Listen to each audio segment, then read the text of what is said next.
खेसारी लाल यादव से जुड़ा हुआ दो खबरें हैं इस वीडियो में, तो आप लोग अंत तक बने रहिएगा। नमस्कार, मैं रविंद्र और आप सभी देख रहे हैं रविंद्र टाइम्स। देखिए, आप लोगों को बता दें कि खेसारी लाल यादव का एक टीजर रिलीज हुआ, मोशन पोस्टर चाटिए जाला हो।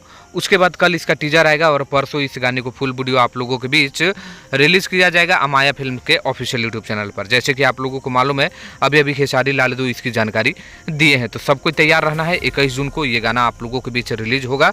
बेहतरीन गाना, सुपरहिट गाना, चाटिए जाला हो, शानदार गाना है।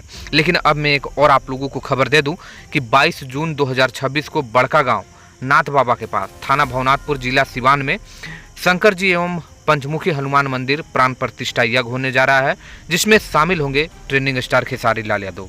जी हाँ दोस्तों, तो 22 जून को यहाँ जो भी रहने वाले हैं सिवान जिला में भगवानपुर जो भी है नाथ बाबा के पास जो गांव है बड़का गांव, जो भी यहाँ पर रहने वाले हैं, आप लोग तैयार रहिए। 22 जून को आप लोगों को खेसारी लाल यादव यहाँ दिखाई देंगे, क्योंकि हर एक आमंत्रण जो खास नहीं होता है, लेकिन जब प्राण प्रतिष्ठा की बात होती है, एक नए मंदिर का उद्घाटन का बात होती है, तो भाई पहुंचना जरूरी है। तो यहाँ है बड़का गांव में, आप लोगों को मैंने बता दिया कि आ रहे हैं 22 जून 2026 को खेसारी लाल यादव। और सिर्फ खेसारी लाल यादव ही नहीं, बड़े बड़े कलाकार इनके साथ आप लोगों को दिखाई देने वाले हैं। तो जो भी आप लोग यहाँ पर हैं, कुछ दूरी पर हैं, तो आप लोग जाकर खेसारी लाल यादव के में शामिल हो सकते हैं और यहाँ पर प्राण प्रतिष्ठा में भी शामिल हो सकते हैं। वहीं जाते जाते एक बार फिर से बोल दूँ कि 21 जून को ये गाना रिलीज होगा, चाटिए जाला हो, अमाया फिल्म्स पर। तो उसके लिए भी हम लोगों को तैयार रहना है। ये खबर अच्छा लगा तो लाइक करके शेयर करिएगा। धन्यवाद।